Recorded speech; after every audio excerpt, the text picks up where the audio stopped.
everyone, welcome back to Beyond the Veil Tarot and Astrology. My name is Candice Marie. Thanks for joining me. I'll be your astrologer today. Happy Thursday. I hope your guys' week is going well. I'm back at it with another video, and I want to take a look at this up and coming new moon in the sign of Leo. If you guys like my content, you want to see more of it, make sure you click the bell button below, subscribe to the channel, and give me a thumbs up if you like this video. Make sure you consider sharing this video to other astrology lovers, and leave me a comment and let me know, where is this new moon taking place in your natal chart. So yeah, let's go ahead and get right into it, guys. I'm actually really excited for this new moon. I feel like it's extra magical. There's lots of really great aspects and things that are going on. I feel like we could definitely use a little bump in positivity with some of the recent astro weather. This new moon is going to be taking place on August 4th, 2024. So just keep your eyes on that date. We are going to be having the new moon that will be taking place in the early morning hours. It's going to be sometime around 4:13 a.m. Pacific time, 6:13 a.m. Central time, and 7:13 a.m. Eastern time. I know we have people all over the world, so you may have to change your time zone or adjust it accordingly depending on where you live. But for the most part, any time that day, setting intentions is actually going to be pretty potent, pretty positive, and very powerful. All right, well, let's go ahead and get into it. So it's going to be taking place at 12 degrees. And 12 degrees in astrology has a connection to things that are a little bit more mystical and magical. We'll be unpacking the Sabian symbol as well as talking a little bit more about the numerology of this. But if you have any personal placements, I would say 11, 12, 13 degrees of Leo. This is going to be a little bit more potent for you, and it's giving you an extra boost when it comes to new beginnings. That could be a sun, moon, rising, an angle, or a personal planet. So make sure you check out your chart and see where that's taking place. But even if you don't have any personal planets in Leo, there is going to be a new moon in the Leo portion of your horoscope. So if you guys stay tuned till the end, I'll take you through the 12 rising signs and talk about where you're setting intentions with this lunation. So first, a little bit more on the degree theory. So basically for me, when I think of 12, there is connections to Pisces. So it can be things that are more about our visions. It's about our dreams. It can be very, very sensitive, very psychic, but it can also be about making our dreams a reality. As many of you guys know, we have Saturn and Neptune in Pisces right now. It is retrograde. Both of these planets are retrograde. So we are reevaluating what it is that we want to make real. Even though it has nothing to do with Leo, it is kind of reverberating off of that energy, because the new moon is going to be in conjunct or quincunx Saturn. So there is some aspect to this moon that's like, what's missing? Where do I need to bring the magic back? It's very, very, very important to be visualizing with this new moon, and also writing things down. I'll explain that when we get into the aspects. But for now, just know that 12 has this kind of connection with our dreams. So it can be a time where we're really tapping into meditation, spiritual work, anything that revolves around visualization, vision boarding, anything where we are trying to manifest our heart's desires, because it's in the sign of Leo. Now for me, 12s also represent a completion. It's the end of a cycle, right? We think of 12 months in a year, 12 signs in the zodiac. So there is both a beginning, because this is a new moon, and an ending. So in order to set this new intention, we're kind of reevaluating or wrapping up what hasn't been working, so that way we can get the show on the road with having more fun, more romance, more creativity in our life, all of these things that Leo represent. So when we think of a 12, this is really about being able to apply the openness to completion. And this is also about finding better balance, finding better harmony, and it's about getting ready for a new cycle. So I do think that this is an energy, because it's the new moon, that we have every month of renewal, you know, something brand new. The new moon represents planting a seed, but this is the renewal under the lens of Leo. So renewal of creativity and also self-expression. These are big terms when we think about the sign of Leo. Now, I'd like to read to you guys the Sabian symbol and talk about the Sabian symbol a little bit. Those of you guys who are new to my channel, when I work with the Sabian symbols, it's a book of symbols of all 360 degrees of the zodiac. We always round up, so this is 12 degrees and 34 minutes. So we're going to be reading 13 degrees of the Sabian symbol of Leo. If you guys want to get a copy of this, I highly recommend it. I always keep it on my desk because it's a book I'm always referencing. And sometimes we see some literal representations of the Sabian symbol out in the world in our everyday life. So check out my book list on the links in the description below. You can see the books and the decks that I use on the channel. All right, so we've got page 163. This is 13 degrees Leo, an old sea captain rocking. The keyword is retrospect. The theme is a historical perspective. The symbol speaks to retrospection and the ability to identify relevant turning points in life and predict the outcome of current events by reflecting on the past or experience or using historical perspectives. The emphasis here is the fact that history repeats itself and events occur in cycles. The image of an old sea captain rocking alludes to the maturity and the stage of life when battles and adventures take place mostly in the mind. Thus, the symbol also refers to the vicarious experience. At its highest, it represents the ability to draw on whatever skills and resources have been deployed in the past as they are needed in any present moment. Watch for crystallization or being completely out of touch with the realities of the present as a result of living in the past. The accent is on maturity, reflection, and reconstruction. You may be surprised when looking back at some event in your life that you now see it quite differently. Your greatest advantage lies in drawing on your past experiences to handle a present challenge. Guard against withdrawing in order to avoid dealing with change or unknown in the present. You may lose your place among your fellows if you refuse to adapt or learn new skills. Stepping stones are retirement, withdrawal, maturity, retrospection, nostalgia, reflection, remembrance, reminiscence, sentiment, longing, contemplation, meditation, consideration, history, the past, contentment, and rest. Rest is so important when we see 12s because Pisces is about sleep, you know? But I think a lot of this can possibly be about what have we learned from past experiences? How can we reflect on those, especially in the midst of getting ready to go into a Mercury retrograde, which I'll talk about because Mercury will retrograde back into Leo. Even though it won't hit this sign, this is definitely a part of our chart that we are definitely kind of feeling like is under construction. So it's interesting that we're having a new moon right before we actually see the retrograde that'll be playing out most of August. I'll tell you guys this, what you want to be doing with this new moon is kind of visualizing the life that you want to lead, right? And I feel like a lot of this is going to reflect on, well, where did I not really listen to my heart in the past? Where did I maybe not have all of the answers or not have all of the experience? And a lot of this may be reflecting on our dreams and what we're hoping we can have for the future, where we didn't take chances in the past, and also where we weren't willing to kind of take risks, because Leo is all about risks, right? So yeah, I think that this is a really interesting new moon because I think you're going to be hearing a lot of references to historical situations. Obviously, you guys know I've talked about Leo quite a bit, but Leo does represent leaders.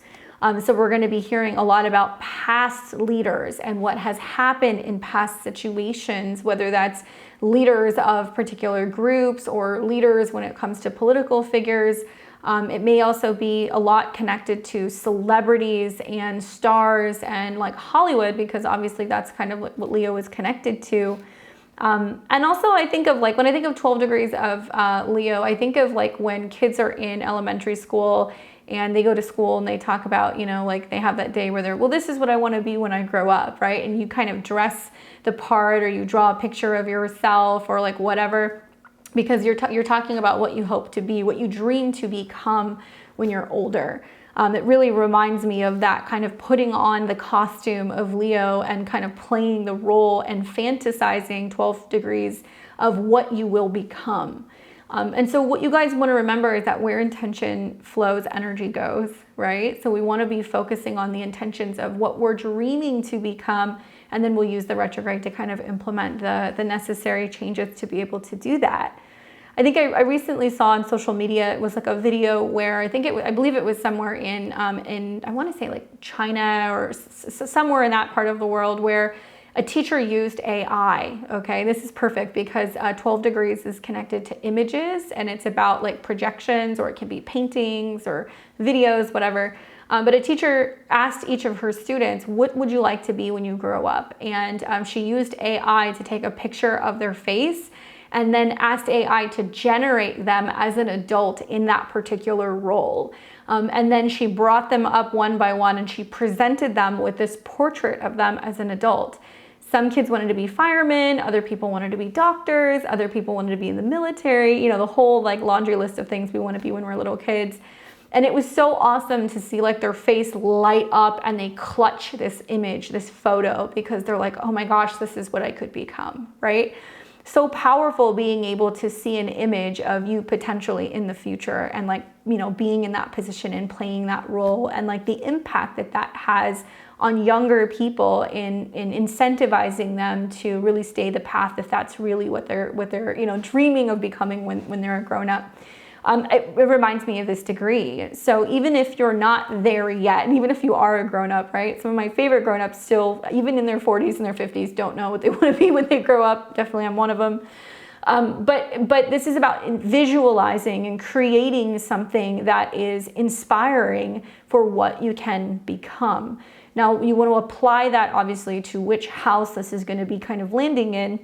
But Leo is the artist, the performer, they are the designer, they are the musician, the rock star. So this is about getting creative with what your life can become. But you may need to look into the past and kind of go, where did I not take a chance, right? Where did I not take a chance? And where am I possibly feeling like there is some remorse, especially with the aspects to Saturn, of all of the chances I did not take. And you guys know the quote, you're gonna miss 100% of the chances you don't take. So this is inspiring all of us, I think, to be a little bit more risk-taking and daring and imaginative because of this new moon.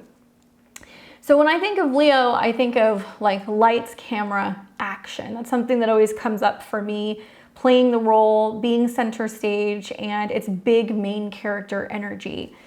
So even if you don't have any Leo in your chart, this is definitely a new moon where you want to make it be about you. Outside of maybe an Aquarius rising, right? You guys are going to be seeing a lot of like relationships and stuff, but even with that placement, there is a lot of seeing ourselves in other people, right? So I want you guys to be thinking about, what does my heart desire in this area of my life? Well, Leo is a fire sign, so it is definitely action-packed, it's bold, it's daring, it's associated with creativity, self-expression, and leadership. This is a sign that's known for warmth and generosity, and it's also about being very magnetic. So it's not unusual when we see a new moon that there's more themes revolving around the arts and entertainment and our creative pursuits. What I like about this new moon is that it's bringing all of us the opportunity to tap into these traits that Leo possesses. Things like confidence, right? This is a new moon that's about building on confidence and having a strong sense of self-worth. I think that that's one of the more admirable traits of Leos, is that they really know who they are and they don't have a problem kind of showing it to the world. They're also a sign that's very generous. So this can be a moon that you can be focusing on setting intentions revolving around generosity and even abundance. We're going to see some interesting Venus aspects that are going to talk about romance and big love stories and big opportunities when it comes to money and also investments or gambling, because, well, Leo does deal with casinos and the stock market and all that fun stuff. But this may be prompting us to be more generous with other people, to be sharing our gifts, to be sharing our love. This is also a new moon that's great for passion. I think that so much about the aspects of the Mercury retrograde are really about making time, making adjustments, reevaluating and rethinking how we can bring more romance, more creativity, more opportunities to play into our life. So when we have a new moon in Leo, we're setting intentions revolving around the things that we are most passionate about. We know that Leo is a very passionate sign. They really focus on, you know, showing their feelings and their emotions to the world, for good or for bad, but they really express themselves in a really kind of bold and dynamic way. This is also a sign that's very much associated with loyalty, very loyal to friends and also to their loved ones. So this can be a time where we're feeling like we want to set intentions revolving around loyalty and who or what we're devoting our time or our emotions or our energy to. But just generally, a new moon is a great time in this sign to be focusing on creative projects. So hobbies, playtimes, side hustle, anything, whether that's art, music, or other creative outlets, this is a wonderful time to be getting back into some of these things. Now, when I think about Leo, I think about the qualities also of leadership and the fact that they are very bold and they've got that swagger, and you know, you can't quite take your eyes off of some really strong Leo placements or fifth house placements. There's just this sense about them that is extremely charismatic and very, just like very leadership in a sense of like their qualities. Everybody kind of wants to kind of follow in awe of them. So this is a wonderful time to be setting intentions revolving around leadership and how you can be a better leader out in the world, how you can better lead in your community, how you can better lead in relationships or in parenting situations. So I really encourage you guys to focus on, you know, confidence in your ability to be able to inspire other people. Such a great time with the new moon in Leo and then this Mercury retrograde in Virgo to be focusing on being the best version of yourself, putting your blinders on and not being so consumed with what other people are doing, but making sure that you are trying to better yourself in every single way, every single day, and that will have a ripple effect on other people. I do feel like this is also a time where we are going to have renewed enthusiasm, right? Because this is in a fire sign. This is about being so enthusiastic that it can become contagious, both in our work and also in our personal lives, our friendships, our relationships. I think that we want to be getting excited about life. We want to be focusing on the positive side of things. We want to be inspiring other people to be enthusiastic about kind of stepping into the limelight and, really kind of becoming the main character in our own lives. So that's kind of the big themes for me. Obviously, you guys know that, we have a new moon every 28 days. So this is significant because it's planting a brand new seed. So we have a new lunar cycle. So it's a time for new beginnings and fresh starts and setting intentions. So setting goals around this time generally do hit a little bit harder, and we have time to work with that over the next 28 days until we come to what will be the next new moon in Virgo. And eventually this will mature into what will be a full moon in February of 2025. I will show you guys what this is going to turn into, but I promise you it's definitely going to be promoting some pretty wild changes. Now, this can be internally or externally, these changes or these intentions that we're kind of setting. And I really feel like it's just an ideal time to be focusing on your goals and your aspirations. Now, when I think about, a new moon and the intentions revolving around this, I really feel like one of the best things that you guys can be doing is embracing your inner child, right? Because that's what Leo is all about. It wants to play. It wants to be able to share and have joy, and it's about shining your light onto the world. So get creative, get crafty. I think this is a wonderful new moon to create a vision board, okay? So if you want to get old school with it and you want to grab a bunch of magazines and newspapers and you literally want to manually make one, do that. If you want to go on something like Canva or one of your apps where you can create a collage or a vision board and put it on your desktop screen or on your computer at work or even on the lock screen on your phone, something you're going to see, because 12 degrees is going to be about visualization, images, but also what we subconsciously absorb.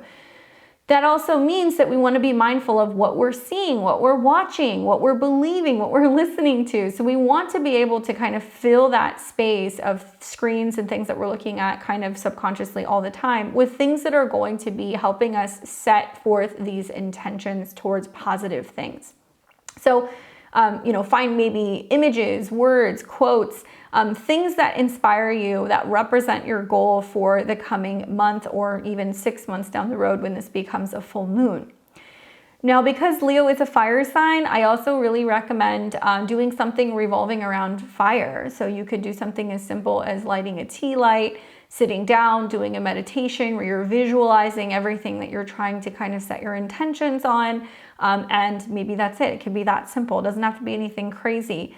Obviously, Leo is associated with yellow or gold. So if you want to work with those colors in your vision board, or if you want to light a gold candle, or if you want to put some gold sparkles, on a white candle or something, you can totally do that. I would just recommend meditating and visualize yourself radiating with confidence. That's a big theme revolving around Leo, as well as self-love. And then finally, there are some amazing aspects that we are seeing to Mars and Jupiter. I'm creating a completely separate video for that because that Mars-Jupiter conjunction has not perfected yet. And honestly, we're going to see some squares to Saturn. So it's a little challenging for some people, but this new moon is going to sextile Mars. Mars is about action. It is about going after our goals. It is about motivation and kind of getting from point A to point B. And Mars is currently in Gemini. So this is going to be a new moon where if you are sitting and visualizing what you're manifesting and you're speaking it out loud, or if you are writing it down, or if you are reminding yourself of a phrase every day, there is going to be a lot of momentum behind these intentions. So journaling, speaking your intentions out loud and writing a whole list of intentions down during this moon, I feel like is extra potent.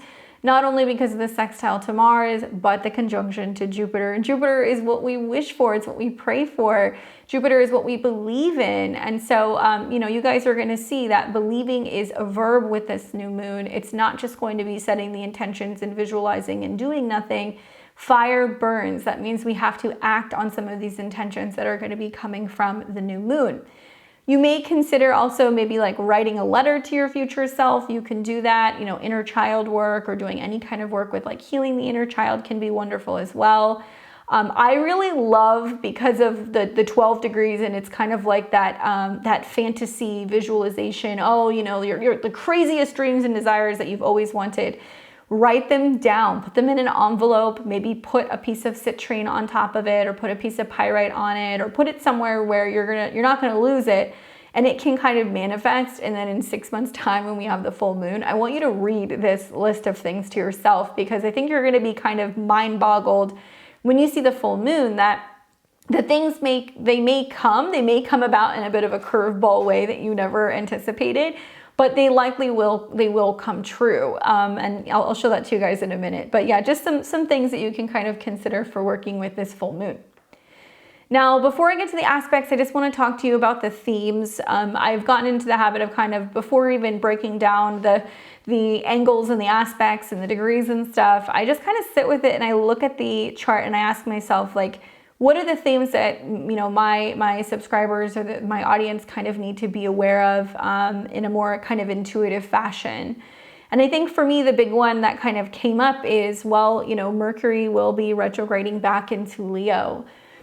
When I think about retrogrades, I think about, especially when it changes signs, we have to go back to that sign because we forgot something, right? We forgot something. So Mercury forgot, his keys, or he forgot a letter or a document or a conversation, and he needs to go back and he needs to kind of recapture some of that, or remember that, or reconnect to that. Mercury is the mind, okay? So it's about communication, it's about business, text messages, emails. And when Mercury returns back into Leo, it's going to be, how do I talk more about the things that I love? How do I create a schedule revolving around the things that I enjoy? How do I make time for playtime? How do I make more time for my kids? How do I find the time in my schedule to go back to that hobby, or maybe dust off that old board game that I haven't played in a while, or kind of break into my craft closet that I haven't used in some time? That's really what this is going to be about. So it's something to kind of review is, look at where Virgo is in your chart. Mercury going back into Leo is saying we need to make time for these things. We need to also think about what happened in the past, which is why that Sabian symbol was so cool. What have we learned in the past? What did we learn when we were kids? So much of this is going to be about learning how to, I think, you know, kind of have playtime again, and whether that is, you know, like dress up, or, you know, fantasy time, or, you know, yeah, just feeling inspired and being able to kind of connect with that inner child. So that way we are feeling kind of like reconnected to this creative energy. That's what you guys want to be thinking about. We'll have time, you know, the Mercury retrograde will go back to about 21 degrees. It will not touch on this degree, so unfortunately you're not going to see anything happen here. But nevertheless, the Mercury retrograde is going to give us the opportunity to kind of work some of that stuff out. So all you have to do is think about where you want to be, what you envision 6 months down the road, and then work with the retrograde to be able to kind of rework the process of being able to get there. I keep thinking about happiness, and that Leo is about happiness, and it's about romance, and it's about what makes the heart sing. And so I think that for many of us, especially just kind of given the things that have been going on in the world recently, I think that maybe we get so kind of caught up in, you know, work and the news and the situations that are around us, and the dramas of life, which is also Leo, that sometimes we forget to kind of stop and slow down and appreciate the small things. So this is also about making time to focus on what makes us happy. This is also wonderful for setting intentions revolving around dating, for romance. That's a big one because, well, we also have Venus at 29 degrees. It's conjunct Regulus. So this is about, you know, the most romantic, the most beautiful, the most, you know, kind of dynamic, and it is very flashy, and it is very loud, and it is about having bold opportunities in relationships, and really kind of, I think, being a little bit more daring and willing to take chances and take risks when it comes to what the heart wants. So I really want you guys to be asking yourself, what do I love? Right? What do I love, and how can I create more time for that? And like I said, this is just a big time for main character energies. So even if it's happening in the part of your chart that has nothing to do with like your first house or your fifth house, or the places that may be more associated with self, this is about how you can visualize that being something where you're more so involved, where you're loving it more, where you're participating in it more. The universe is going to keep giving us this lesson, and we're getting it now with the new moon.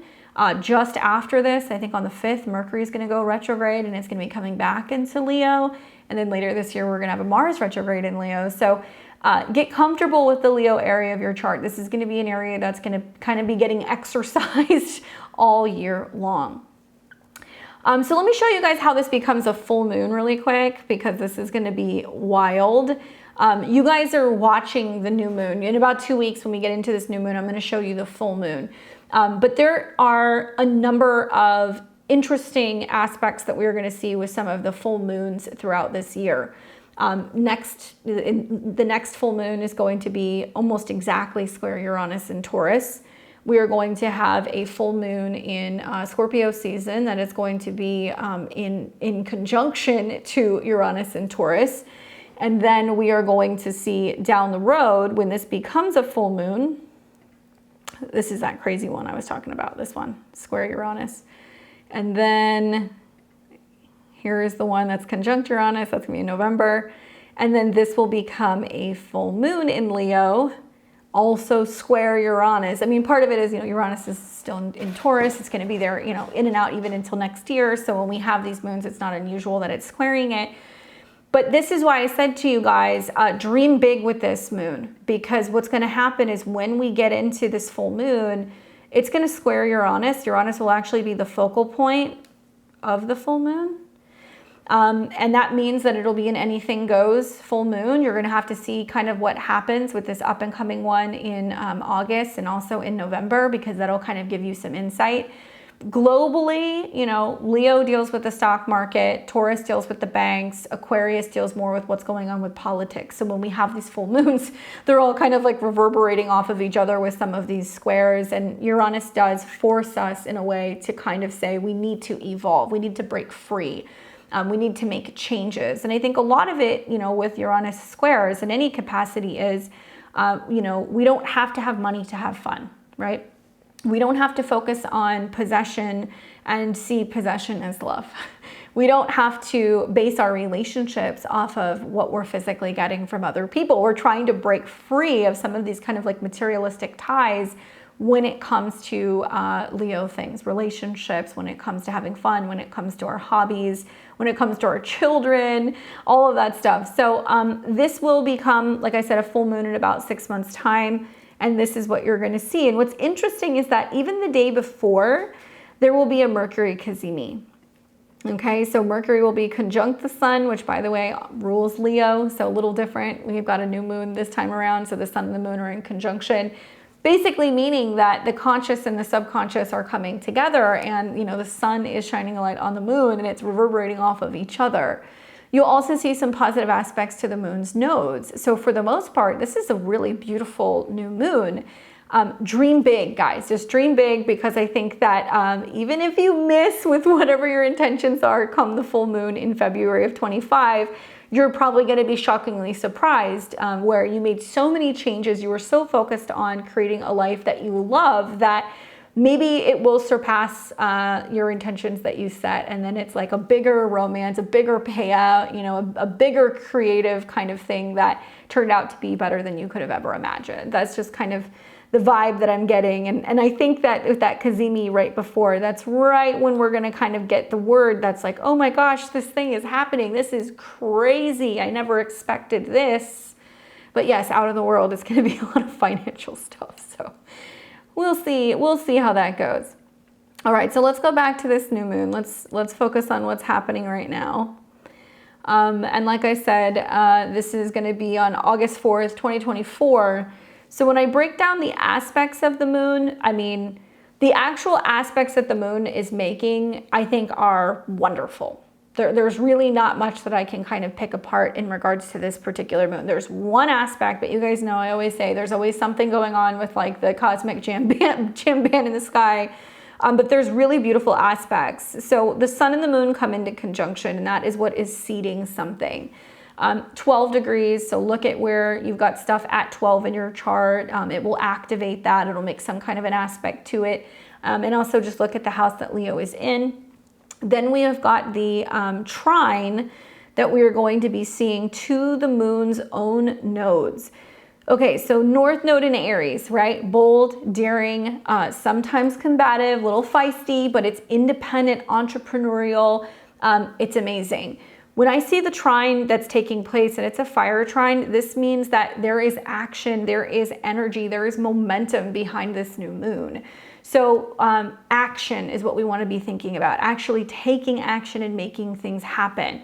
When the moon is in a trine to its own north node, it means that if we are tapping into this growth in the area of Aries in our chart, if we are willing to take risks, if we are willing to be independent, if we are being authentic, being ourselves, then it is going to only further support some of the new intentions that we're setting revolving around the new moon. General blanket statement, guys, if Aries is about self-sufficient, independent, and on your own, and Leo is about creativity, if it's about hobbies, if it's about chances and side hustles, my goodness, what an amazing new moon. If you're like, I have this thing that I create, or there's this thing I do on the side, but I don't know, like, guys, start a side hustle. This is going to be such an amazing time to do it. Work with the new moon, set the intention, start planning it out during the Mercury retrograde. Wait until Mercury goes direct next month, and then you can kind of try to figure out how to launch it. Maybe you like baking and you want to take your food to, you know, some kind of like farmer's market. Maybe you make products and you want to put it on Etsy. Maybe you have this dream of being able to, you know, create costumes, or maybe you just want to kind of turn your hobby of trying to do stand-up into a real full-time gig. This is an amazing time to do it. If you're a performer, a creator, a designer, an artist, if you work with younger people, this is going to be your new moon, because it's going to be jam-packed with energy to help you make some of these things happen. Now, when we have planets that trine the north node, that means we also have planets that sextile the south node. So we're working and harmonizing both with the destiny, north node, where we're going, and also actively being able to tap into our past in a friendly way. And simultaneously, the south node represents clearing. It's what's familiar. It's where we've been. So I will just say this, guys, a Mercury retrograde in Leo, you're going to hear from past lovers. People are going to hear from past romantic partners or one night stands or people you met in bars or your old high school boyfriend or girlfriend. Like, that's pretty textbook, right? Mercury is calling and texting. It's also apps. And Leo represents high school friends, creative partners, playmates, lovers, all that stuff. So that already is kind of baked into this particular time period. But when this sextiles the South Node, it means that maybe with the new moon at 12 degrees, we're dreaming of, oh, I just have this feeling so-and-so is going to call me, and then they call you, I have this feeling that I'm going to run into so-and-so, and then you do. I keep having these intuitive hits, or my tarot cards keep telling me I'm going to meet somebody, and then you do. It's the aspects to the South Node. So it can be positive where it's helping us kind of connect and meet or meet up or reconnect with like soulmates. But it can also have us really be reflecting on, is it time to let that thing go? Is it time to let that person go? Remember what I said about the Sabian symbol. We're looking back at the past, what's happened historically. So some of you guys may feel like you're at a crossroads in relationships and you're like, okay, we've gone round and round. We've done this before. I don't think things are changing. I need to focus more on what's going to make me happy. This relationship's not doing it for me anymore. I'm ready to kind of drop the drama and I'm making it about me. That could also be the sextile to the South Node in Libra. The North and South Node are now at an 8. So this is a transformative energy. It is about basically being like, I need to end one thing for something else to begin. We've all heard that, I need to end this and go find myself, right? But that's very what this is saying. Some of you guys may feel that way. And it may not necessarily materialize as a relationship. It could mean a job. I just got to leave this thing and I got to go and figure out what I'm meant to do. Or it's time for me to break away from this partnership because now I got to kind of go and do my own thing. So we're really marinating on that South Node in Libra, which is about breaking away from codependence, breaking away from being indecisive, not caring about people pleasing anymore, realizing you can't make everybody happy. Right now, this is about making yourself happy and doing what's best for you. So some harmonious aspects that we're seeing. Now the the new moon is at 12 degrees, so it is in a sextile that's pretty friendly with both Jupiter as well as Mars. So when we think about the new moon sextile Mars, this is why I said to you guys, physically take action, write things down. Mars in Gemini is writing, speaking, texting, it's words in action. So it's not just I'm dreaming of this, it's this is my dream, this is what I'm gonna do. So you're receiving lots of support from the Gemini area of your chart to help you facilitate and make some of these dreams in Leo come to fruition. And we know that that Mars rules the North Node. It just happens to be in a sextile to the North Node. So we know we got to break out and do something new. We're talking about it. We're learning about it. We're going places, doing things, and it's helping us really see our vision come to life. Awesome. Simultaneously, we've got a new moon that is also a sextile, Jupiter in Gemini. Talking more, learning more, traveling more, expanding our mind. Literally Jupiter in Gemini is such a wonderful time for self-help. I think especially in the midst of what's going to be a Mercury retrograde. Remember that Mercury rules Mars and Jupiter while it's in Gemini. So we're literally looking for YouTube channels. We're looking for coaches. We're looking for books. We're looking for podcasts to teach us new things. If you're somebody who's like, I've been wanting to, really learn how to paint, or I want to tap dance, or when I was a kid, I always wanted to, play softball. And now you're, in your 30s and you're like, well, that's silly. Go and join a local softball league. Mars is sports, right? Jupiter is expansion and learning. This could be about community. And it could also mean that you're taking community classes or you're doing things locally with people and learning how to have fun. So it's a wonderful energy to really bring more enthusiasm, to bring more excitement, to bring in knowledge and new opportunities, new connections.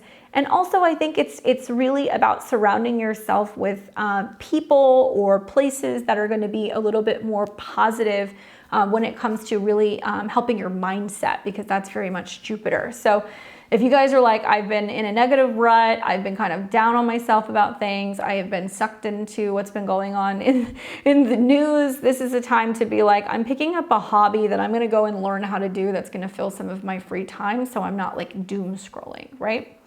Also a wonderful time to be setting intentions when it comes to making plans and going places. Obviously Gemini could be like road trips.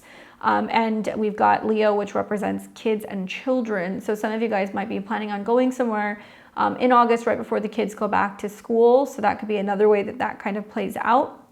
And I think it's also inspiring us to communicate and write or share in a much more passionate, persuasive, romantic kind of angle. People can be amazed with, the kind of content they can make with this new moon, or the kind of audience that they can kind of bring in with this new moon, or like writing, and telling people how you feel about them, speaking very passionately or very romantically is definitely a theme. All right, so here is the challenging aspect, and really this is if I'm just looking at the new moon, this is the only kind of like, there had to be one ick, right? So this would be my one ick. It's that the new moon at 12 does in conjunct or quincunx Saturn, which is retrograde in Pisces. It's 6 degrees off, but it isn't in conjunct, and I think it's worthy of mentioning because, quite frankly, it is an aspect that needs to be kind of looked at, although it feels invisible, right? Saturn in Pisces is like, there's this block, I just can't get past it. I don't know what's holding me back, I can't see it. And at least with Saturn retrograde now, we can kind of break down some of those blockages, right? We can kind of clear some of those things out. I anticipate that, this is an important part of the process, that we have to actually kind of figure out, well, what's blocking us from happiness? What's keeping us from finding our true love? What's keeping us from going and starting a new hobby or showing our talents to the world? So we may have to work a little bit harder to get past some of those blocks. Saturn, I think, retrograde in Pisces could mean emotionally we're feeling afraid to share. We may be a little socially insecure. We could feel like there is a limit when it comes to time. There is a limit when it comes to visibility. And I feel like, water puts fire out. So there is a number of aspects that we actually see, both Saturn quincunx the new moon and Neptune that is in a quincunx with Venus, where some of these heavier vibes with Pisces can make us feel like it's squashing the fun, right? It's killing the party. So we have to really ask ourselves, are we going to let the events of the world get us down? Are we going to allow that to make us cold, detached, pessimistic? Is it going to keep us from being able to share some of the exciting things that happens in our lives? Leo is about life. This is about our kids. This is about our love life, our romantic stories. This is about our passions. And I think that this is a time where people really kind of wake up and they go, you know what, I can't let that win. I'm not going to let that kind of put out the fire. I'm going to really focus on being able to kind of bring it to fruition. And it may not be ready yet. I think a lot of these things probably won't be really kind of coming full circle until we're getting to closer to the beginning of next year. So some of you guys might go, well, I do have that side hustle, but it's not ready yet and it hasn't grown yet. Or I do have a relationship that's kind of brewing, but I'm not really ready to tell anybody yet. That's fine. You can keep those important things close to your heart. But eventually, as we start to see, this develop into what will be a full moon, it's going to be like showtime. So if you're somebody who's like, Candace, give me a timeline, okay, February of 2025. That is your timeline, because by the time you have that full moon, which will square Uranus, it's lights, camera, action. It's ready to be put out there for everybody to see. So really be working with this for the next 6 months because of that incoming aspect, and ask yourself what is getting in your way. And you'll be surprised that it's going to be something that's hidden, something you can't quite put your finger on, that you have to figure out. And for all we know, it could just be the heavy vibes that are out there. It could be something emotional. It could be something that you can't quite see, right? All right. Mercury stationing. So essentially, I believe it's going to be the 5th. We're going to see Mercury turn retrograde. So when a planet is stationing, something powerful is happening. You guys remember my first video that I did when Mercury was in Leo before it went into Virgo? And I said, watch what happens when it squares Uranus. We're going to see some buck wild stuff happen that's going to go on with the ability to access food or banking or some kind of IT failure or travel issues. Yeah, all those things happen, by the way. So part of the reason why I bring that up is because Mercury is getting ready to station. So when it stations, we start to kind of see some of the same kind of breakdown that's going to happen. We will see 3 of those total. So there's 2 more coming. So Mercury's not really doing anything.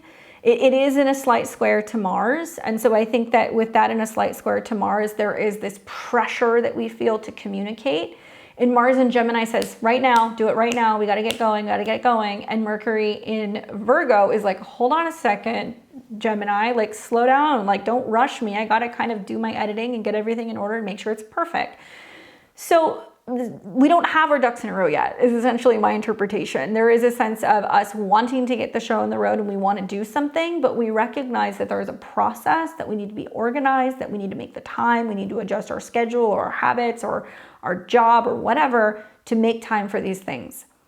Something I've heard recently a lot of, and obviously just given what's going on in the world and the economy, everybody is feeling a little tapped financially. Everybody's a little stressed. And I think maybe that can be, pushing some people to say, well, I want to do some kind of independent work, or I want to do something creative, or I need an outlet because I feel burnt out. But I've heard a lot of people saying, I don't have time to date. I don't have time to meet people. I don't know how to meet people. I don't know how to get out there and do that. I don't have time for it. And I think that it's crazy because this retrograde that's coming up is really trying to get everybody to kind of reassess, well, how are we kind of managing our lives, and what is our schedule like, and are we working too much? Are we working too little? Do we need better health or better habits so we're feeling better, so we're more confident, so we can go out and kind of interact and meet people? But I look at the Mercury square Mars and it's like, yeah, a lot of people feel as if they have to make some changes or adjustments before they can kind of go out there and meet people. Anyway, so Mercury square Mars, I think, is where we're feeling kind of under the gun, feeling a little pressured to communicate, to talk, to get out, to connect with people. And I would just say, don't rush things. There is a process. That 12-degree new moon is about what comes to us intuitively. And rather than leading by impulse, which we're all going to learn, by the way, in the next month will get us in some trouble because this stuff's going to square Saturn, we instead want to go, how do I want to feel? Remember, this is the moon. Right? And the moon in Leo is very dynamic, but how do I want to feel? Start romanticizing your life. Start romanticizing what that relationship looks like, what that dream job looks like, what that successful business looks like, or that relocation, that goal that you've been wanting to meet, what it feels like to be on stage and have everybody look at you. If you start there, then you'll be able to start getting everything in a row during the retrograde and some of the other transits to kind of set the stage for being able to do that. So watch for communication pressure. Once again, Venus is at 29 degrees. So when we have planets at anaretic degrees, it does represent that tipping point. So we may feel like our relationships are more critical, our finances are more critical, our some kind of relationship situation with a child, a younger person. And this is also about bringing drama.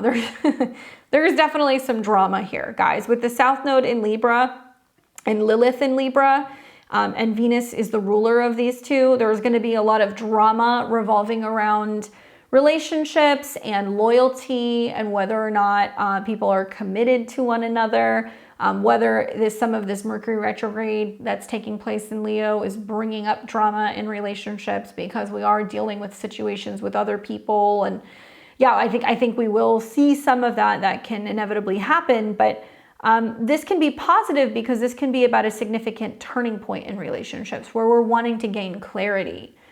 Not only is it at 29 degrees, but like I said, it's quincunx Neptune. So it can mean that our heart is telling us, okay, we need to sit down and really kind of have that conversation about how we're feeling, which is coming, guys. Mercury, when it retrogrades, is going to conjunct Venus. Sitting down and being like, where is this going? What do you want? How are you feeling? Is this love? Is this real? And Leo obviously has this tendency of wanting to make everything bigger, right? Bigger, better, more dynamic and dramatic sometimes than it needs to be. But these relationship themes can feel very now or never with this new moon. I think a lot of people are going to be really opening up and saying, like, I don't want to settle. I don't necessarily want to be alone, but I don't want to settle. And I know what the heart wants. And so some people may be feeling very passionate at the time of the new moon to really set intentions to go and find someone that is really going to kind of set their heart on fire.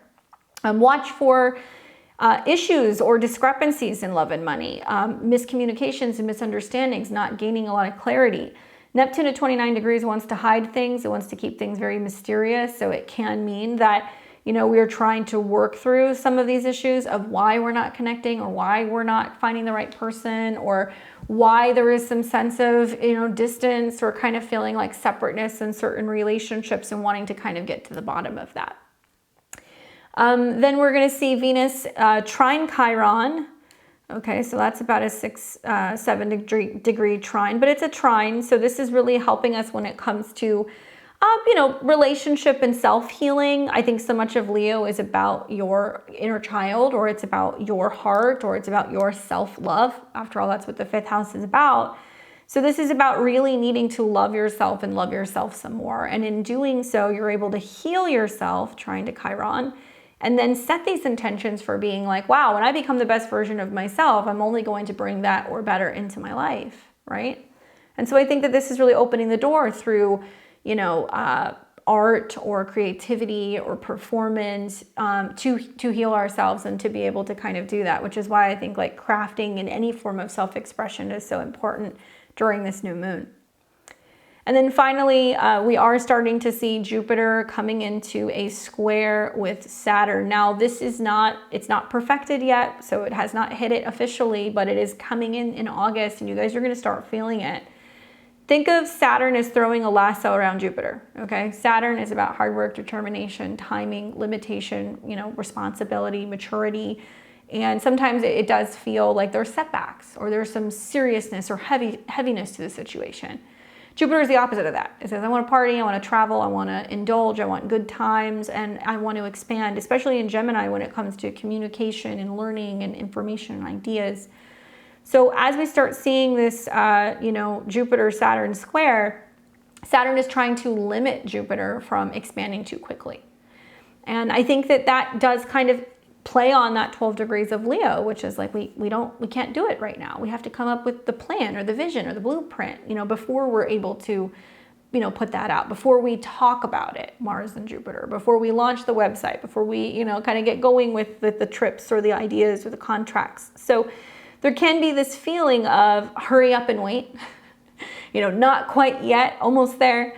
You guys will feel that a little bit throughout the next month anyway. So just know that this is trying to encourage us to be open to making changes, because mutable signs are about change, these squares, but not too quickly, not counting our chickens before they hatch, right? Not talking about things before they have happened, not getting ahead of ourselves. There is a need to really pace ourselves. And I think that really it's about learning and sharing and writing down and kind of planning, so that way we can have like a better kind of like launch, or a better relationship, or a better endeavor regarding, whatever intentions you guys are setting with this new moon.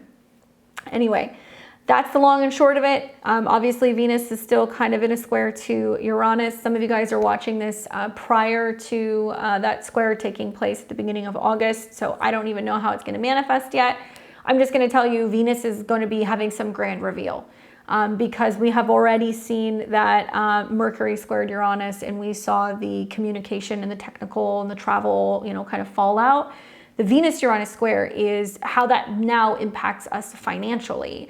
I heard on a podcast the other day that they're estimating that it's costing taxpayers roughly $1 billion because of this IT failure, because of all of the things that got delayed and what it's going to ultimately take to be able to go and fix things. And it's a hot mess. And I do think with the Mercury squares, we're going to see more information coming out to this, but I think that we may also see some of the same things happen again. And the Venus square, I think, is how that's going to impact those companies, how that's going to be impacting us financially. But more importantly, Venus is relationships. This is about our harmony. This is about diplomacy. So something about Venus still in a square to Uranus is saying we haven't quite felt like others are being fair or balanced with us, or we're feeling a need to break free of certain restrictions or limitations, especially physically or financially. So there can be this sense of us feeling very kind of wild and daring and kind of spicy with all these planets in Leo, and Venus coming out of the square with Uranus, where it says, okay, I'm now breaking free. Now what am I going to go create? And so I think this is going to have a huge impact on relationships and, you know, trying to find ways to kind of bring the romance and the intensity and the passion back. I think this is going to be also for some people who are looking for new avenues to create. And maybe they're creating and they're going out and they're independent and they're not attached to certain platforms anymore, or, you know, they're focusing on being able to go and create for the sake of creating and saying, you know what, screw it, like the money will come. And I think that, you know, if it were me, something that really kind of changed my perspective, I got a lot of planets in my second house. And when I've had squares go through my 5th to my 2nd, it was always a time that I would always go back and listen to Alan Watts. If you guys don't know who he is, he's an interesting dude, but he did a lecture on money. And he basically talked about how he sat down and he spoke to, I believe it was like either high school or college students. And he said to them, you know, what are you going to school for? And they're like, oh, well, you know, economics, or I'm going to, you know, go into finance, or I'm going into business. And then he would ask people, okay, well, what would you like to do? Right? If you could be anything in the world, what would you be? And of course, you know, I want to be a poet. I want to be an artist. I want to be a philosopher. I want to be a dancer. I want to ride horses, whatever. And he would say, okay, you go and do that. Like, forget the money, you know, just the money doesn't matter. Obviously, I know a lot of you guys are like, yeah, it does. But he would say the money doesn't matter, and that if you're the best at what you do, the money will come. And so as I've gone through squares from my 5th house to my 2nd house, I would always go back to that and I would listen to that and I would be like, okay, that's like the one thing that really kind of resonated with me and also had a huge impact on a lot of the things that I've done over the last 10 years professionally. Go and listen to that. I think it may be inspiring for some people that when they finally decide to break free from that physical limiting situation, and it could be money, it could be a habit, it could be your hometown, it could be a relationship or a comfortable, cushy job. This square is going to be teaching us that if we don't feel like we are living our dream, our destiny, you know, what we're here to do or what we truly love, this is helping us break free of that. So for some of you guys, you are already in the midst of doing it. Some of you guys are going to be doing it over the next 6 months. Some of you guys, it will hit at the beginning of next year. But this is the time to set those intentions. All right. So let's get into it. I want to talk to you about where this is going to be hitting for the 12 rising signs. As many of you guys know, I am a Western astrologer. So I practice Western astrology. That is my bag. I am not a Vedic astrologer. I will be showing you guys the new moon in Leo through the 12 rising signs. I recommend listening to your rising sign first. This is going to tell you exactly which house and which part of your life the new moon will be in. Then listen to your sun sign because, well, it's a new moon in Leo and, you know, Leo is ruled by the sun. So I would actually listen very much to my sun sign this go around and then listen to your moon sign because this will impact you emotionally. We need to see all three to kind of get an idea or a gauge of what's going to be happening for us over the better part of the next several weeks and months. Now, once again, if you have any placements 11 to 13 degrees of Leo, this is going to be a little bit more potent for you, okay? You don't need to really go anywhere or look at anything because the sun rules Leo, and with the sun and the moon in conjunction, there is a huge emphasis on that particular house. So it's not going to get too complex this time. All right, so let's start first with my Aries and my Aries risings. You guys are going to be experiencing this new moon in the sign of Leo in your natal 5th house. All right, so the good news is Leo is a fellow sister fire sign, so you'll be experiencing some sort of trine to your Aries aspects. The sun's in its home sign and it's in the 5th house, which is particularly potent. This is a new moon where you want to be focusing on your personal identity, okay? Self-expression, creativity, setting intentions relating to your passions and your hobbies. This could be crafting. This could be a side hustle. This could be hanging out with your kids, making more time for dating, for romance, anything revolving around having fun and taking chances. This is what you want to be doing. Venus is in this house as well at 29 degrees, so this might be especially good for artistic pursuits or things revolving around romance. All right, my Aries.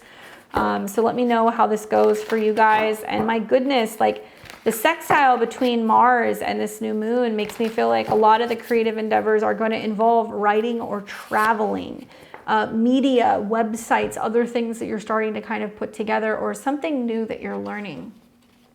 The card they get for you is the World card. Okay, so it could be traveling. That's very possible. But this is about big completions. The World card is the last card of the major arcana. This is about completion. This is integration, accomplishments, world travel, the bigger picture, evolution, fulfillment, harmony, and a sense of belonging. Okay, so that could be with a person, that could be with a hobby or some kind of creative passion. But I think that this is about you being like, it's time to get the show on the road so I can finally put something out there that I love. All right, good luck, you guys. Let me know how it goes. We have Taurus and Taurus rising. You guys are going to be experiencing a new moon in Leo. It'll be taking place in your natal 4th house. And the 4th house is all about your home. It's about your family, okay? So one thing I want you guys to really think about here is that the moon is actually at home in the 4th house. It enjoys being in the 4th house. So a new moon here can very much be about setting intentions revolving around your family, your private life, your emotions, or your home life. This isn't relating to your living situation or your emotional well-being. And we also have Venus in this house as well. Venus is your chart ruler, Taurus and Taurus risings. So this is like really saying, how can I create a much more beautiful, harmonious living space? How can I spend more time with my home or my family? How can I redecorate? How can I find a new, beautiful, kind of piece of furniture or piece of art that I can kind of bring into the home? Obviously, there's going to be a retrograde into this area. So one thing I would say is create a vision board, put something together for all the looks and the feels of what you're hoping to kind of design or create. Work through the retrograde to be able to kind of set this up. Some of you guys might find that, there are some challenges in being able to kind of agree on how these changes are going to be coming about within the home and family, because obviously we're seeing some squares to Uranus in your sign. But nevertheless, I really feel like those of you guys who are wanting to move, or you're wanting to remodel, or you're wanting to kind of relocate, this is giving you the opportunity to kind of set this in motion if that's what you're hoping to do, okay? So let's take a look. Let's see what the cards say for you. And I get the Page of Cups. Ooh, I like this. So Page of Cups can be a water sign. So Cancer, Scorpio, and Pisces can kind of pop up. But this is about idealism, being a dreamer, being sensitive. This is also about innocence, children, intuitive messages, curiosity, possibilities, head in the clouds, and it can be an opportunity for new relationships. Okay, so this is significant for you. A new relationship to your home, a new relationship to your family. It can also be about new people kind of coming in and kind of helping nurture you more, and doing a little bit more work when it comes to paying attention to your emotions and also your intuition, I think is a big theme when you see this card. Okay. Good luck, Taurus. I hope it's a good one for you. We have Gemini and Gemini rising. You'll be experiencing a new moon in Leo in your natal 3rd house. All right, Gemini. So for you guys, this is the house of communications. Obviously, this is a house that you definitely resonate with. This particular new moon is about setting intentions relating to your social life. It can be about learning. It can be about communicating. It could be about, potentially traveling, looking for a new vehicle, looking for a new car. Anything revolving around kind of communication. You guys know I call the 3rd house the junk drawer in astrology. So it's a little bit of everything. Something that I think about for this new moon for you is that it's very harmonious with Mars and Jupiter in your 1st house. So you're feeling daring, you're ready to kind of set new intentions. Maybe you're ready to plan a trip. Maybe you're ready to learn something new, or you're thinking about launching a new website, or you're working on some area of study. I want to remind you that your chart ruler is about to retrograde, okay? So whether you're looking at starting a course, traveling, moving, or getting a car, all of these areas kind of get triggered in your 3rd and your 4th house. So you want to set the intention for, what am I hoping to achieve here? I want to learn more about something I love, or I want to travel and spend more time with my siblings, like what have you. Use the retrograde to actually see how that can kind of get reworked so you can do more of those things. Write things down, especially for you guys, write things down, because this is going to be about setting intentions and acting on them. And you're already kind of acting on them. Maybe it's that you're speaking things out loud. Maybe you're telling people. Maybe you're taking what you've been writing or kind of putting together. And now you're starting to kind of put together a website, or now you're starting to take all of the stuff that you've been learning and you're now, planning a trip, right? All right, good luck, my Geminis and Gemini risings. Awesome card that you guys get. You get the Wheel of Fortune. I had a feeling you got Jupiter in your house. So I do feel like there is some sense of you really benefiting from Jupiter. You know, fortune is Jupiter, and Mars and Jupiter together. Fortune favors the bold. So if you're willing to learn, if you're willing to talk about something, if you're willing to go somewhere, you're already feeling those impulses, likely it's going to benefit you, because this is about good luck. This is about, you know, life cycles changing, you know, a turning point, the universe being in control, cycles, karma, and unexpected events. But I think this is a good thing. I think these are positive changes that are happening for you. All right, let me know what happens, Gemini. I'm excited to see how that manifests. We have Cancer and Cancer rising. Cancer, you're going to be experiencing a new moon in Leo. This will be in your natal second house, okay? And the second house is obviously all about money, self-esteem, resources, anything revolving around finances, and also your self-worth. Now, you know you're ruled by the moon, so you feel new and full moons, I think, a little bit more intensely. A new moon in the second house is definitely a time where you're setting intentions revolving around your finances and also your personal resources. This is when you do your abundance work, right? This is when you do your, you know, your mantras revolving around stability and security and worth and value. This is where you build yourself up. It's interesting because this is in a part of the chart also where it is going to be directly connecting and correlating, you know, with your 10th house. So the intentions you're setting revolving around knowing your worth is going to positively be working with your career house. So if you're saying, hey, I want to find a new job, I'm manifesting more money, boom, you know, the intentions you're setting here are going to help you do that. Likely, that's also going to be part of the Mercury retrograde. Some of you guys are going to be renegotiating finances. Some of you guys are going to go from not making money to making money again. Yes, there will be some financial changes that are going to happen here, but I actually feel like the universe has your back. The sextile that you're seeing with Mars and Jupiter in your 12th house is telling me that if you are focusing on your vision, you guys really need to be vision boarding. You guys really need to be visualizing and meditating on this stuff. If you can believe it, if you can be seeing it come together, if you're putting in those long hours, you're going to see the money manifest, and you're going to see this turn into a situation where it's very likely you're going to see some very positive financial stories that are going to be playing out over the next month and also in the next year, okay? Remember I talk about that full moon that you're going to have square Uranus? For some of you guys, if the goal is I'm getting out of debt, I'm paying something off, I'm able to save enough money to do this or do that, within the next 6 months, it's looking like you're going to be able to do these things. And so the seeds for this are being planted now. The card that I get for you is the 10 of Wands. Not surprised by that card. This is about working through burdens. This is also about extra responsibilities, effort. This is about feeling exhausted, but staying on top of your duties and obligations, overcoming obstacles. Okay, that's what this card is all about.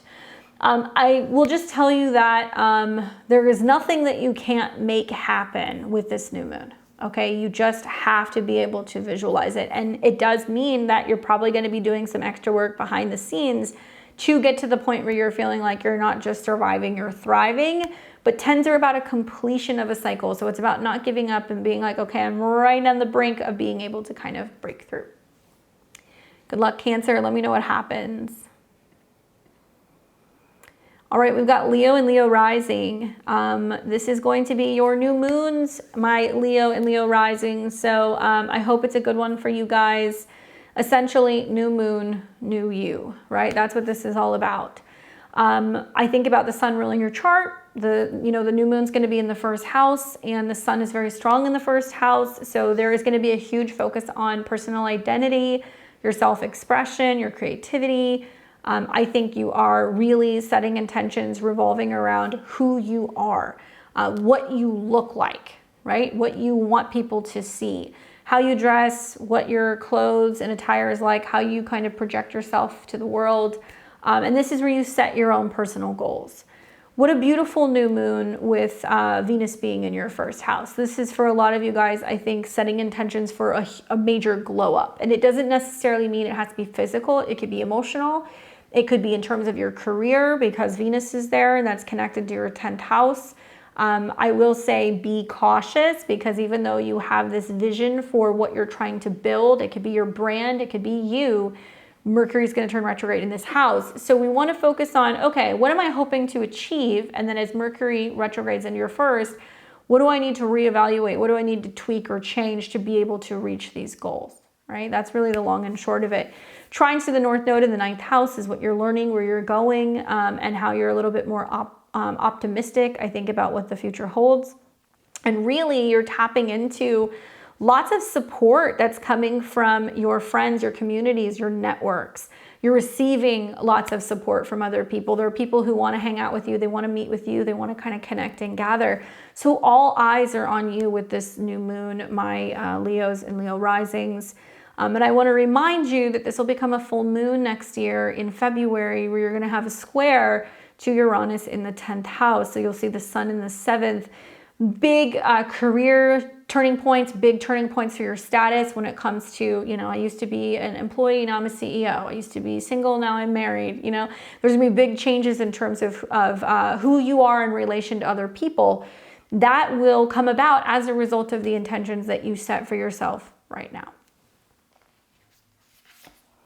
The card that I get for you is the 10 of Cups. That's an amazing card for Leo and Leo risings. I feel like you guys could really use that. This is about happiness, divine love. This is about blissful relationships, harmony, alignment, family. This is about support, emotional stability, and fulfillment of your dreams. This is the happily ever after card. And I don't think it necessarily has to be with other people. I think it's within yourself. So maybe because of the work and the intentions you're setting now, it just makes aspects with other people so much more sweet, right? And more fulfilling. And also, you know, what you're setting intentions for you is going to have a ripple effect for what you bring into your life, what clients you bring in, what partnerships you bring in, what job opportunities. So make it all about you because it's going to end up kind of playing out in your favor. And happy birthday. If your birthday is around this time, the 3rd, 4th, or 5th, what a powerful new moon for you. All right, we've got Virgo and Virgo rising. So you guys are going to be doing the new moon in Leo in your natal 12th house. For you, Virgo, this is a part of your chart that is subconscious. It's behind the scenes. It's spiritual. This is where we're kind of setting intentions for, you know, what we're reflecting on and what we're willing to kind of let go of. This is also where we find a little bit more faith. So the 12th house is definitely more spiritual and, like I said, subconscious. And we're setting intentions relating to our inner growth, our inner healing, our connection to the divine. Now, Leo is a sign that's about our inner child, our inner artist. So this can be where you're kind of becoming more in tune to some of your own talents. This can be a time also where you're making more of an effort to tap into some of your spiritual side, your meditation, you know, learning more about metaphysical topics, maybe kind of having a private space where you can kind of do some of your creative work because the 12th house can be hidden spaces. What I think about is the sextile to your 10th house, and it can mean that you're working a side hustle on the side, or there's an idea that you've come up to kind of create something that's going to be you know, separate, or a separate kind of job or position to what you're already doing. This can be working hard and working late hours. And obviously we're going to see Mercury get ready to turn retrograde into back into Leo over your ascendant. So for some of you guys, this is also about healing. This is like doing some heart healing, doing some inner child healing, working with art therapy of some kind, and also, you know, watch, because you're going to have the retrograde in your sign into the 12th house. For some of you guys, it's actually about kind of feeling under the weather and making more of an effort to actually rest and recuperate. So don't be working overtime if you guys can kind of help it. And take note of where you're needing to make more time to kind of rest, recuperate, and also feel re-inspired. That's very important with some of these aspects. The card that I got for you is the Sun. Wow, some really good cards so far. So the sun is, for me, one of the cards that I would associate with Leo, right? So it's really kind of saying we're really shining a light. We're shining a light on the 12th house. This is about positivity, ultimate happiness, success, vitality, warmth, confidence, sunshine, truth, and a positive outcome. So this is about like maybe meditating on, well, what if it does work out?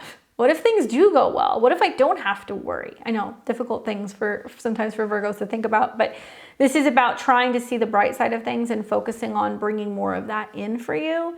And this can also be about success coming for you in terms of like your career. So for some of you guys, it's like actually things are going really well. Now I feel like I can actually have a little bit more downtime. So that may be what you're doing with this transit as well. Good luck to you guys. We have Libra and Libra rising. You guys will be experiencing the new moon in Leo. It will be in your natal 11th house. This deals with networks, friendships, parties, other people, and also your wishes. The 11th house is a great house to have a new moon. I definitely feel like this is a time where a lot of you guys are going to be reflecting on your social circle and also your community.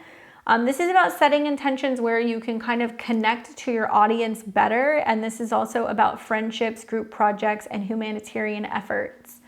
I think about how at the time of this new moon, Venus, your ruler, is at 29 degrees. So it can be about setting intentions to be connecting with some kind of heavy hitters. Maybe you're trying to get into, like a club that can be a little bit harder to get into. Maybe you are trying to be seen as somebody who's getting recognition in your field. Maybe you are trying to kind of connect with people who are going to be, in higher society, or people who are going to be well known. That's possible with that placement. And I also think about the sextile that's happening to your ascendant. So it's really kind of helping you get back into, I think, into socializing and kind of being seen by other people. Mercury will retrograde from your 12th house into your 11th house. So if you felt like you've been a little socially disconnected, or you haven't been so kind of around your friends or accepting, invitations, this might be bringing you back into some places where you're going to see some familiar faces. And you've also got sextiles to the 9th house, which could definitely be about meeting with people through travel, connecting with people through education. Maybe you're taking a course, maybe you're teaching a course, doing some group work of some kind. So you're going to be kind of reconnecting with some of these people. Also, this is a house, like I said, that deals with wishes. So if you're wanting to set intentions and you're wanting to set wishes, I definitely recommend doing it during this time. The card that I got for you is the 3 of Coins. Great card for you, Libra. This is the more the merrier, right? So this is the more people that you have, the more that you can accomplish, the more you can get done. Collaborations, teamwork, skills, shared goals, working, learning, and also pooling your energy. Quite literally the things we just spoke about. So this could be work related. This could just be socially. There may be like collaborations you can do with other people that can be both professional as well as kind of social. And if you have a goal or something in mind that you're wanting to kind of create or make happen, it looks like you'll be able to do it with a group of people, and it can be something that could be a team effort, okay? Looks good for you guys. Let me know how that works out, Libra. We've got Scorpio and Scorpio rising. What's going on, Scorpio?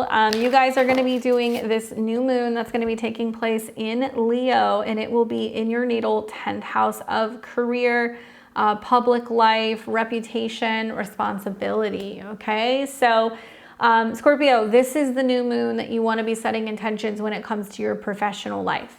If you're looking for a new job, if you're wanting to get a raise, if you're wanting to go for, a position where it's going to be higher status, if you're preparing to launch something, or if you're getting ready to make some grand announcement, this is the time that you would be getting ready to do it. Obviously, yes, I know we're going to see the Mercury retrograde, so you might be manifesting and envisioning these things coming in, and you may have to wait for the invitation when Mercury retrogrades back into your 10th house, where maybe you're asked to give a presentation, collaborate with a group, connect with some type of network or association, go back to an old job. Something like that may potentially play out. But the aspects with this new moon with your ruler are like chef's kiss. You've got a sextile to Mars, which is your traditional ruler, helping you really focus on growth and bringing in more money and more opportunities in your 8th house. So maybe you're trying to create another income stream. Maybe you're trying to do this through writing, teaching, sharing, traveling. Maybe it's going to be something involving investing or kind of partnering with another person. And it's also going to be in conjunction to Jupiter. So it's definitely trying to find ways to bring more money in or to bring multiple income streams in. And I think that it may be that you're kind of looking at wearing multiple hats when it comes to your career. I'm also liking the fact that there are, there is a really prominent aspect of Venus in your 10th house. And so that can also be about gaining a lot of recognition, bringing in a lot of business. Venus does deal with relationships and partnerships, but it also deals with clients. So if you run a client-based business or if you're wanting to kind of bring in a higher clientele, it does look like this intentions that you're setting with this particular new moon are very likely. Just keep in mind that Leo is a fixed sign. So you, Aquarius, and Taurus are all kind of feeling squares from this. So it's about kind of getting out of your comfort zone, really getting into the driver's seat and kind of being center stage when it comes to your career, putting it all out there, putting it all out on the line, okay? All right, so let's see what the cards say for you, my Scorpios and my Scorpio risings. The card that I get is the 9 of Wands, okay? So for you guys, this is about perseverance, being resilient, test of faith, the final push, focusing on boundaries, taking a stand, very close to success, even though you're exhausted. As a Scorpio, I think I feel that one. But I like the connection to the 9 of Wands, which is like, you're almost there, keep going, don't give up. I like that it's also a fire element. So it is reminding you that you have to stay moving. You can't slow down.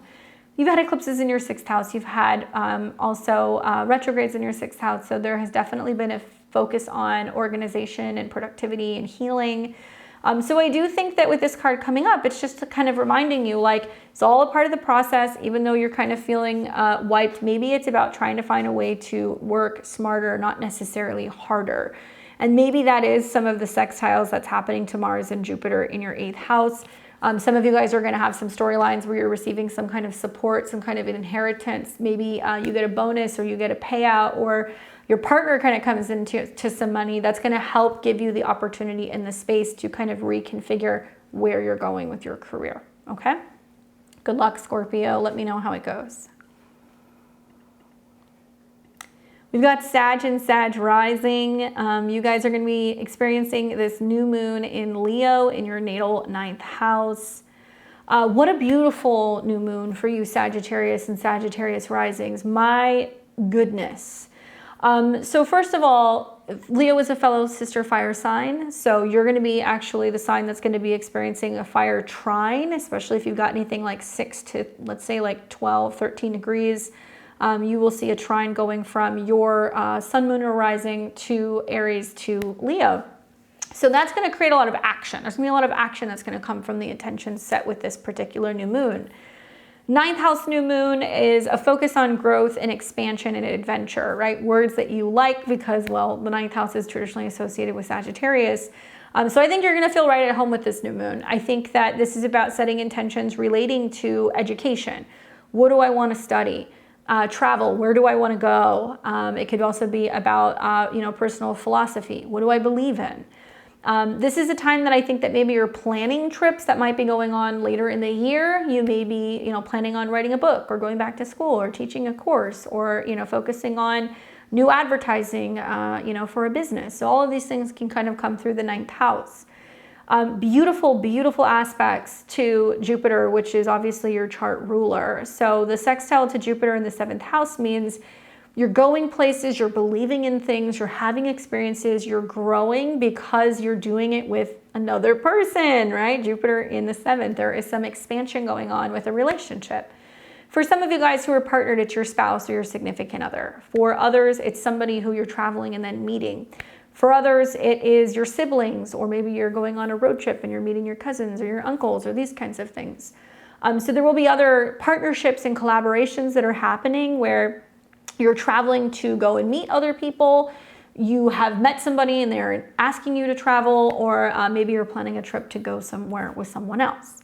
The only thing that I would say to watch for, right, because you don't really get along with Saturn, is this particular new moon is in conjunct or quincunx Saturn in your 4th. Everybody's got the quincunx, but it may be a little bit more challenging for you. I see this as you being like, yes, I've got places to go and people to see, but what about my heavy moods? Or what about my limited situation at home? Or what about my, the bills I have to pay or the family I have to take care of? There's something that you're like, I still have to do this stuff. So lean into, I think, the sextile with Jupiter and Mars, where you're going to have people who are going to be like, what do you need? How can I help you?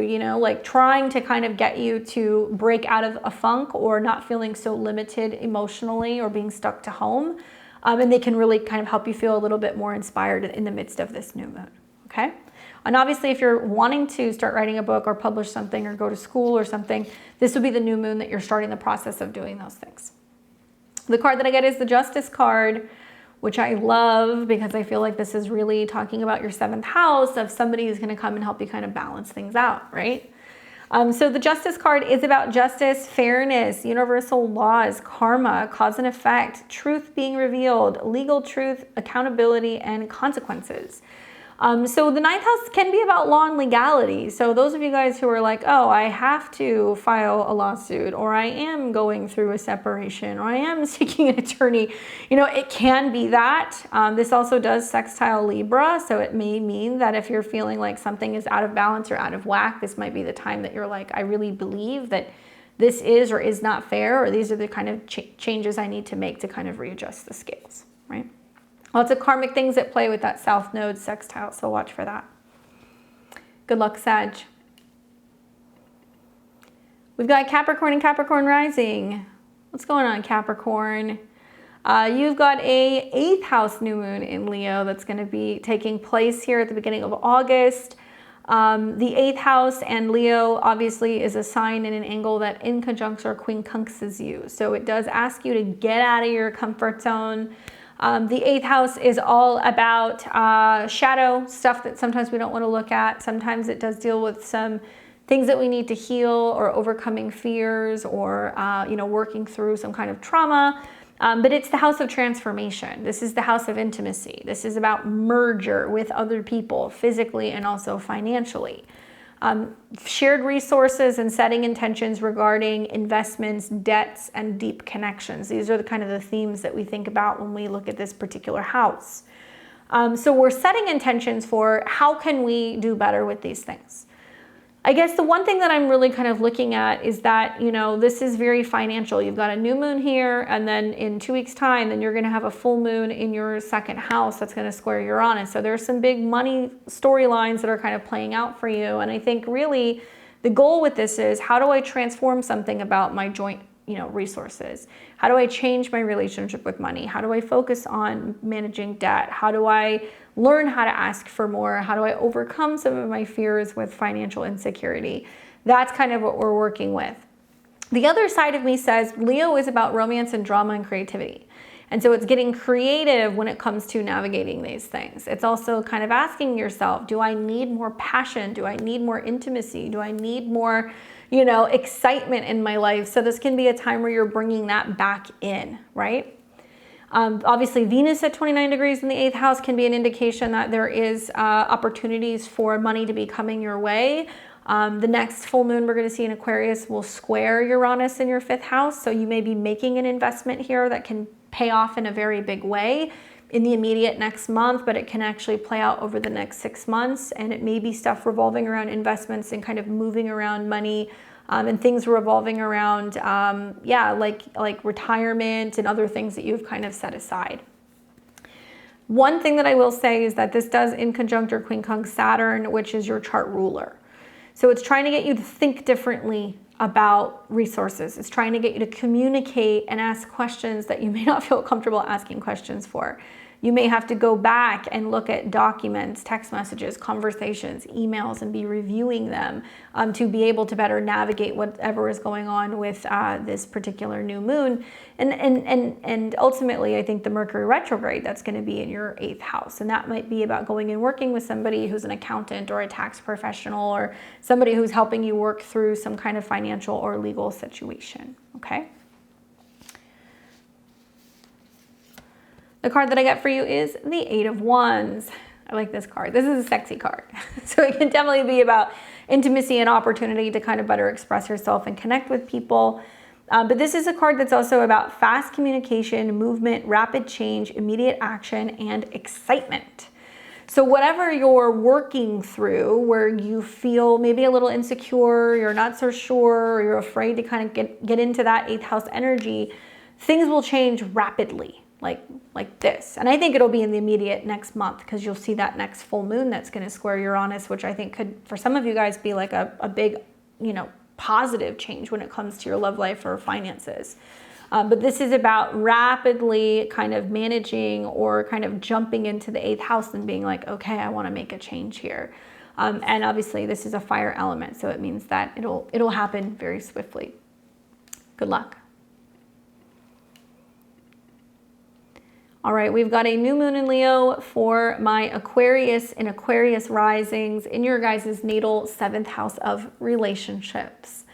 So I don't care if you're single or if you're partnered, okay? The new moon that's taking place is really putting an emphasis on other people. 7th house could be your therapist, your clients, your marketplace. It could be romantic partnerships. It could be your relationships with your children, because Leo is kids. So, it could be different for everybody. But this is where we hit restart and we kind of have a fresh start when it comes to our relationships with others. If you're looking to meet somebody, this is a new moon that I think is wonderful for meeting somebody and having an opportunity for a very big love story. I say this because of this sextile to Mars and Jupiter in your 5th house. So 5th house is romance, it is drama, it is flirting and getting to know somebody. Mars is speeding this up very quickly, and maybe you're going through speed dating, maybe you're going to concerts and shows and you're socializing and you're traveling. Maybe you're going to sporting events, I don't know, but the sextile to this does make it very dynamic, and also the sextile to Jupiter really does bring the opportunity to say, I want a big love. I'm willing to invest myself in another person. I'm really focusing on, bringing someone or something in that's going to kind of make my life feel complete. For those of you guys who are partnered, it is a time where I think you're seeing some really amazing changes in your partnership. Venus is at 29 degrees. You might just notice that you're like, oh my God, my spouse is just looking really good today. Or there is just a real attraction or a real draw to them. I also think that this being in your opposite sign is really kind of bringing people in. So if you're wanting to attract people to a business or new paying customers or clients, generally after something like this is when we would kind of put some new products or promotional things out. Just take into consideration that Mercury will be retrograding into this house. So it could mean that you're like, I have an idea for new services. Wait till the retrograde's over. Use the retrograde to work it out and kind of figure out or get feedback from people before you launch it. Equally, some of you guys might be like, I'm ready to get back out there and meet somebody, and then the Mercury retrograde into your 7th house could be somebody comes back to you and they're like, hey, remember me? Especially because Mercury will square Uranus. So there can be a sense of going back and forth and trying to decide whether or not you want to give up the past before you actually move forward into the future. But nevertheless, beautiful aspects. Just know that we are still slightly seeing a Venus square Uranus. So in order to kind of get the big love or the new opportunity or the new connection, we have to get out of the past. We have to break free from our limiting situation. We have to get out of the house. We can't just sit around and expect somebody to kind of show up. And also simultaneously, the quincunx and the inconjunct to Saturn, which is your traditional ruler, says, you may be doubting yourself. You may have lack of self-esteem and not go after what you want. You may be also limiting yourself and not charging your worth, or not knowing your worth, or not, really kind of stepping up to the plate and being like, I know I deserve this. Whether it's a raise or it's a new relationship or it's the love that you want, a lot of this is really truly knowing your value. And that's a big piece of the puzzle of what you're kind of working out with the inconjunct and the quincunx here. Lots of relationship storylines for you guys, my goodness, with all the retrogrades you're going to have here. So some people may be coming into your life right now that you're going to be kind of going back and forth with, clear until, the beginning of spring of 2025, right? The card that I get is the Emperor. Interesting. Intuitively, I wonder, is this like some back and forth like you're having between like a relationship and your family? Like, are you going back and forth with like a family member? and, you know, the relationship you have with them. Is there some back and forth between somebody you're dating and also like one of your family members? Is there some tension there? This is about Aries, right? And so the new moon does trine Aries. So it says that we can, you know, deal with people and be diplomatic as long as we're communicating. But Aries is the boss, right? Aries is like in charge, or the emperor, I guess I should say. So this is about respect, leadership, father figures, divine masculine energy, structure, authority, stability, control, discipline, and focus.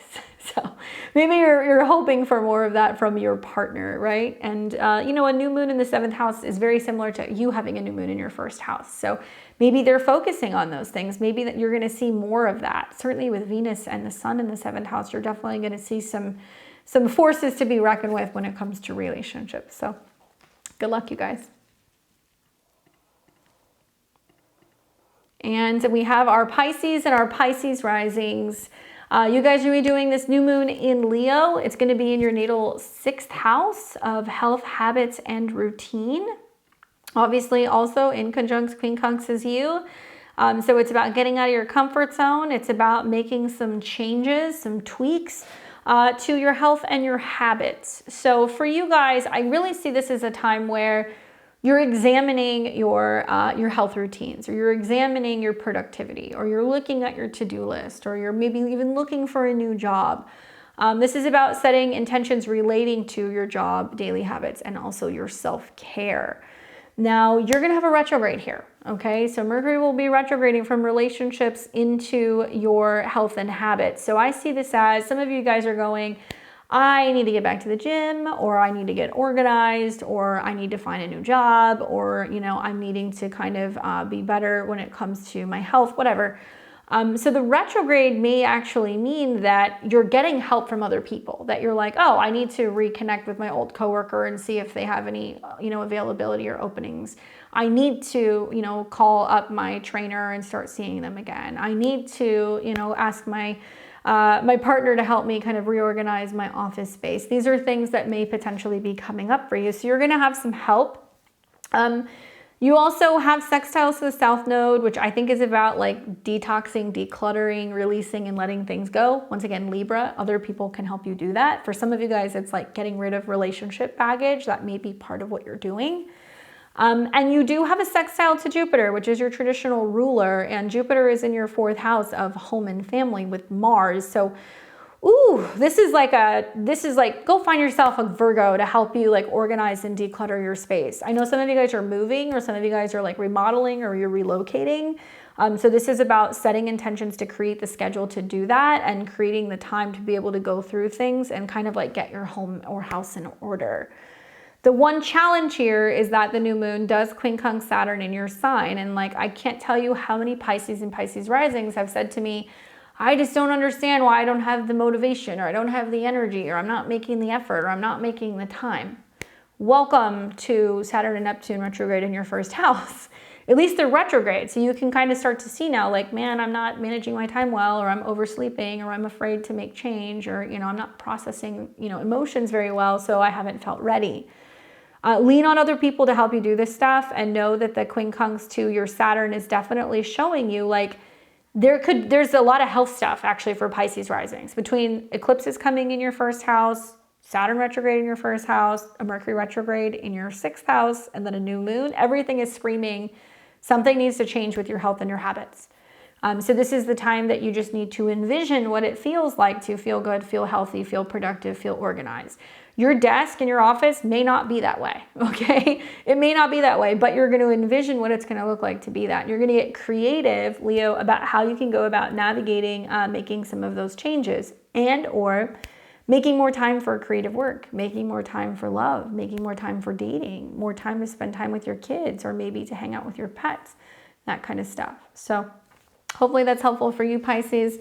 Let's see what the tarot has to say. And you get the 10 of coins. Great card. So this is about basically leaving a legacy. This can be about money, wealth, financial security, long-term opportunities, privilege, and also family. So this is a family card. So this is about like money that can come through family. This can also be about reinvesting yourself in family and long-term planning.